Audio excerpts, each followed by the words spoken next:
أعوذ بالله من الشيطان الرجيم بسم الله الرحمن الرحيم اللهم صل على محمد وآل محمد وعجل فرجهم۔ ناظرین کرام السلام علیکم ورحمۃ اللہ وبرکاتہ۔ ہمارا سلسلہ جو فقی احکام کے والے سے چل رہا ہے جاری و ساری ہے، اس میں ہمارا جو ٹاپک چل رہا ہے وہ ہے روزے کے احکام۔ روزے کی نیت کیسے کرنی چاہیے، روزے کا ٹائم کیا ہے، اور کون سی چیزیں ایسی ہیں جو کہ روزے کو باطل کر دیتی ہیں۔ اب جو روزے کو چیزیں باطل کر دیتی ہیں اس میں سے کچھ چیزیں ایسی ہیں جن کا اختیار ہمارے پاس ہے کہ ہم لوگ ان کو جان بوجھ کے چاہے توڑ دیں چاہے ہم لوگ اس کو مکمل کریں، جیسا کہ کھانا پینا، جمع کرنا، جو اپنا سر ہے گردن تک پانی میں ڈبونا، یہ سبھی چیزیں کیا ہیں جو روزے کو باطل کر دیتی ہیں۔ لیکن شرط یہ ہے کہ اگر یہ آپ جان بوجھ کر کریں، اگر آپ نے غلطی سے کھا پی لیا ہے، غلطی سے جمع کر لیا ہے، یا پھر غلطی سے آپ پانی میں گر گئے ہیں، اسی طریقے سے جو احکام ہے اگر آپ نے غلطی سے ایسا کام کیا ہے تو اس سے آپ کا روزہ باطل نہیں ہوتا، بلکہ کوشش کریں کھا پی رہے ہیں تو فوراً اگل دیں، پانی میں گر گئے ہیں تو فوراً پانی سے باہر آ جائیں تاکہ آپ کا روزہ باقی رہے، آپ کو روزہ اپنا توڑنے کی ضرورت نہیں ہے۔ اب چونکہ اگر کسی وجہ سے کسی بندے کا روزہ ٹوٹ گیا ہے، چاہے وہ جان بوجھ کے ٹوٹا، جان بوجھ کے ٹوٹنے کی ہی بات ہے کہ اگر اس نے جان بوجھ کے ایسا عمل سر انجام دیا ہے تو اس کے اوپر کفارہ واجب ہو جاتا ہے۔ وہ اس کو ادا کرے یا نہ کرے یہ اس کے اپنے اوپر ہے، اس کی کیپیسٹی، اس کی صلاحیت کے اوپر ہے کہ وہ ایسا کرتا ہے کہ نہیں۔ اگر وہ جان بوجھ کے اس کا کفارہ ادا نہیں کرتا تو ظاہری بات ہے کہ وہ گنہگار شمار کیا جائے گا۔ اب روزے کا جو کفارہ ہے، توڑنے کا جو کفارہ ہے، انشاءاللہ اس ویڈیو میں آپ کو وہ ایکسپلین کروں گا۔ روزے کا جو کفارہ ہے اس میں مختلف چیزیں آ جاتی ہیں کہ اگر آپ نے اپنا روزہ جان بوجھ کے توڑ لیا ہے تو اس میں دو تین چیزیں ہیں۔ سب سے پہلے اس کا کفارہ ہے کہ آپ ایک غلام آزاد کریں، یا پھر 60 روزے مسلسل رکھیں۔ اس کی ڈیٹیل میں آپ کو انشاءاللہ بعد میں بتاتا ہوں۔ اس کے بعد اگر آپ یہ دونوں نہیں کرتے تو 60 فقیروں کو پیٹ بھر کے کھانا کھلانا ہے۔ یہ بھی نہیں ہے تو ایک مد طعام ہر ایک فقیر کو آپ نے کفارے کے طور پر دینی ہے۔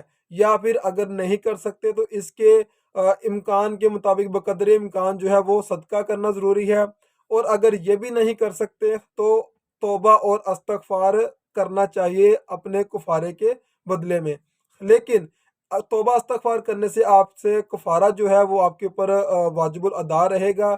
جیسے ہی آپ کے اندر وہ صلاحیت آ جاتی ہے یا پھر آپ اس قابل ہو جاتے ہیں کہ کفارہ ادا کر سکیں، چاہے روزے رکھنے کی شکل میں ہے، چاہے فقیروں کو کھانا کھلانے کی شکل میں، تو وہ آپ نے ادا کرنا ہی کرنا ہے۔ اب اس میں ایک چیز جو ہے وہ 60 روزوں کے متعلق ہے کہ وہ لگاتار رکھنے ہیں۔ یہ آپ کو بتاتا چلوں، باقی چیزیں تو کلیئر ہیں جو آپ نے کرنا ہے۔ اگر ایک بندہ 60 روزے رکھنا چاہے تو اس کے لیے حکم یہ ہے کہ جو پہلے 31 روزے یا ایک مہینہ اور اس سے اگلے مہینے کا پہلا روزہ، 31 روزے آپ کہہ سکتے ہیں، پہلے 31 روزے جو ہیں وہ آپ نے لگاتار رکھنے ہیں۔ اس کے بعد آپ کے جو باقی 29 روزے ہیں وہ آپ چاہے چھوڑ چھوڑ کر رکھ سکتے ہیں۔ پہلے جو 31 روزے ہیں وہ آپ نے ہر حال میں مکمل رکھنے ہیں۔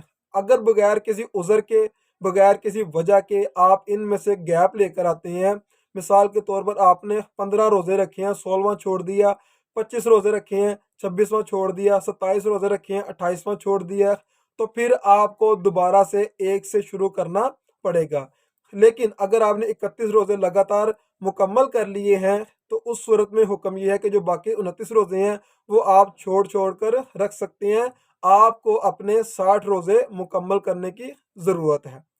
اب ایک چیز جو آپ کو دھیان میں رکھنے کی ضرورت ہے وہ یہ کہ آپ کو چاہیے کہ وہ 2 مہینے سلیکٹ کریں یا وہ ٹائم پیریڈ سلیکٹ کریں جس میں کوئی ایسا دن نہ آئے جس میں روزہ رکھنا حرام ہے، جیسا کہ عید الفطر ہے یا پھر عید الاضحیٰ ہے۔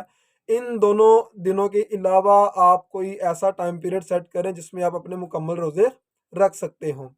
اس کے علاوہ جو دوسری کنڈیشن ہے وہ یہ ہے کہ اگر آپ کو ان 31 روزوں میں کوئی ایسا عذر پیش آ گیا ہے جس کی وجہ سے آپ روزہ نہیں رکھ سکتے، مثال کے طور پر حیض کا مسئلہ ہے یا نفاس کا مسئلہ ہے یا پھر مسافر کا مسئلہ ہے، اگر کوئی ایسا شرعی مسئلہ آ گیا ہے اور آپ مجبور ہیں کہ آپ اس صورت میں روزہ نہیں رکھ سکتے، شرعی عذر ہے، تو اس صورت میں پھر اگر آپ نے مثال کے طور پر 15 روزے رکھے ہیں اور آپ کو درمیان میں گیپ آ گیا ہے، تو اس کے لیے آپ کو دوبارہ سے پہلے روزے سے شروع کرنے کی ضرورت بالکل نہیں ہے، بلکہ عذر مکمل ہو جانے کے بعد، ختم ہو جانے کے بعد، آپ نے جس جگہ سے روزے ختم کیے تھے وہیں سے آپ شروع کر سکتے ہیں۔ مثال کے طور پر آپ کو 15 روزے آپ نے رکھے ہیں اور 5 دن کے بعد آپ کا عذر ختم ہو گیا ہے، تو آپ نے جو چھٹے دن 16ویں روزے سے ہی شروع کرنا ہے۔ اگر کوئی بغیر کسی شرعی عذر کے آپ روزہ گیپ بیچ میں لاتے ہیں، روزہ نہیں رکھتے، تو پھر آپ کو ایک سے شروع کرنا پڑیں گے، اور اگر آپ کو کوئی شرعی عذر پیش آ گیا ہے تو اس کے ختم ہونے کے بعد جہاں سے آپ نے ختم کیا تھا وہیں سے آپ اس کو شروع کریں گے۔ امید کرتا ہوں آپ کو ان فقہی احکام کی سمجھ آ رہی ہوگی۔ آپ انشاءاللہ ان چیزوں کو مزید کوشش کریں کہ توضیح المسائل کے ذریعے سے بھی سیکھنے کی کوشش کریں، کیونکہ ان شارٹ ویڈیوز میں مکمل چیزیں میں بھی نہ ہو، کوئی نہ کوئی چیز مسنگ ہو جائے، تو توضیح المسائل کی طرف رجوع کریں اور جو کمی بیشی ہے کوشش کریں کہ وہ وہاں سے کلیئر ہو جائے۔ اللہ پاک ہمارا حامی و ناصر ہو، ہماری ان کوششوں کو اپنی بارگاہ میں قبول فرمائے۔ والسلام علیکم ورحمۃ اللہ وبرکاتہ۔